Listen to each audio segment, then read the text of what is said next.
Clip number 1472۔ اس clip میں آپ قرآن پاک کی سورہ محمد کی آیت نمبر 19 سے 21 تک کی تلاوت، ترجمہ اور تفسیر قرآن صراط الجنان سماعت فرمائیں گے۔ بسم اللہ الرحمن الرحیم۔ ترجمہ، اللہ کے نام سے شروع جو نہایت مہربان رحمت والا ہے۔ فَاعْلَمْ أَنَّهُ لَا إِلَٰهَ إِلَّا اللَّهُ وَاسْتَغْفِرْ لِذَنبِكَ وَلِلْمُؤْمِنِينَ وَالْمُؤْمِنَاتِ وَاللَّهُ يَعْلَمُ مُتَقَلَّبَكُمْ وَمَثْوَاكُمْ۔ ترجمہ، تو جان لو کہ اللہ کے سوا کوئی عبادت کے لائق نہیں، اور اے حبیب اپنے خاص غلاموں اور عام مسلمان مردوں اور عورتوں کے گناہوں کی معافی مانگو، اور اے لوگو اللہ دن کے وقت تمہارے پھرنے اور رات کو تمہارے آرام کرنے کو جانتا ہے۔ فَاعْلَمْ أَنَّهُ لَا إِلَٰهَ إِلَّا اللَّهُ،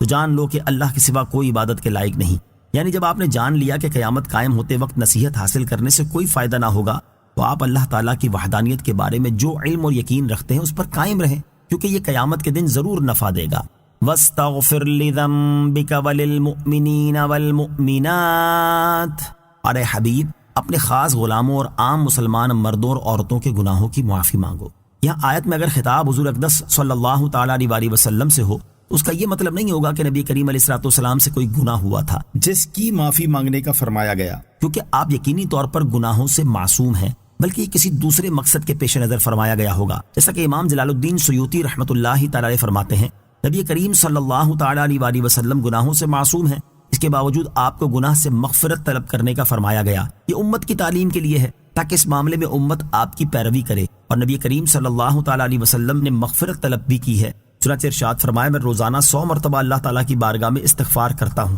علامہ احمد ساوی رحمۃ اللہ تعالی لکھتے ہیں یہاں حضور اقدس صلی اللہ تعالیٰ علیہ وسلم کی طرف ذنب کی جو نسبت کی گئی، اس سے مراد آپ کے اہل بیت کی خطائیں ہیں۔ نیز اس آیت میں امت کے لیے بھی بشارت ہے، کیونکہ اللہ تعالیٰ نے نبی کریم علیہ الصلوۃ والسلام سے فرمایا کہ مسلمان مردوں اور عورتوں کے گناہوں کی بھی مغفرت طلب فرمائیں، اور آپ کی شان یہ ہے کہ آپ شفاعت فرمانے والے اور مقبول الشفاعت ہیں، تو آپ جس کی مغفرت طلب فرمائیں گے وہ اللہ تعالیٰ کے فضل و کرم سے ضرور قبول ہوگی۔ نوٹ، اس مسئلے کے بارے میں مزید معلومات حاصل کرنے کے لیے پارہ 24 سورہ مومن آیت نمبر 55 کے تحت مذکور تفسیر سماعت فرمائیں۔ واللہ یعلم، اور اللہ جانتا ہے۔ یہاں ایمان والوں اور دیگر تمام لوگوں سے خطاب فرمایا گیا کہ اے لوگو، اللہ تعالیٰ تم لوگوں کے دن کے وقت کی مشغولیات اور رات کے وقت تمہارے آرام کرنے کو جانتا ہے، یعنی وہ تمہارے تمام احوال کو جاننے والا ہے، اس سے کچھ مخفی نہیں ہے، تو تم اس سے ڈرو۔ وَيَقُولُ الَّذِينَ آمَنُوا لَوْلَا نُزِّلَتْ سُورَةٌ فَإِذَا أُنزِلَتْ سُورَةٌ مُحْكَمَةٌ وَذُكِرَ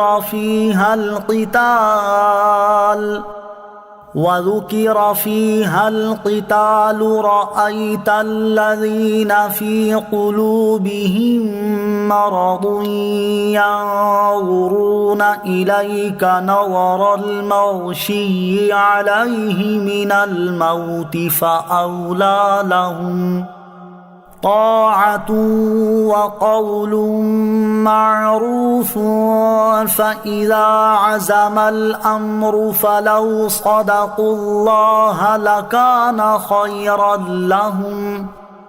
ترجمہ، اور مسلمان کہتے ہیں کوئی صورت کیوں نہیں اتاری گئی؟ پھر جب کوئی واضح صورت اتاری جاتی ہے اور اس میں جہاد کا حکم دیا جاتا ہے تو تم ان لوگوں کو دیکھو گے جن کے دلوں میں بیماری ہے کہ تمہاری طرف ایسے دیکھتے ہیں جیسے وہ دیکھتا ہے جس پر موت چھائی ہوئی ہو، تو ان کے لیے بہتر تھا فرما برداری کرنا اور اچھی بات کہنا۔ پھر جب جہاد کا حکم قطعی ہو گیا تو اگر اللہ سے سچے رہتے تو یہ ان کے لیے بہتر ہوتا۔ وَيَقُولُ الَّذِينَ آمَنُوا، اور مسلمان کہتے ہیں۔ شان نزول، ایمان والوں کو اللہ تعالیٰ کی راہ میں جہاد کرنے کا بہت ہی شوق تھا، اور اسی شوق کی بنا پر وہ کہتے تھے کہ ایسی صورت کیوں نہیں اترتی جس میں جہاد کا حکم ہو تاکہ ہم جہاد کریں، اور یہی بات منافق بھی کہہ دیا کرتے تھے۔ اس پر یہ آیت کریمہ نازل ہوئی، اور اس آیت اور اس کے بعد والی آیت میں ارشاد فرمایا گیا کہ مسلمان کہتے ہیں کوئی صورت کیوں نہیں اتاری گئی؟ پھر جب کوئی واضح صورت اتاری جاتی ہے جس کا معنی واضح ہو اور اس کا کوئی حکم منسوخ ہونے والا نہ ہو اور اس میں جہاد کا حکم دیا گیا ہو، تو تم دلوں میں منافقت کا مرض رکھنے والوں کو دیکھو گے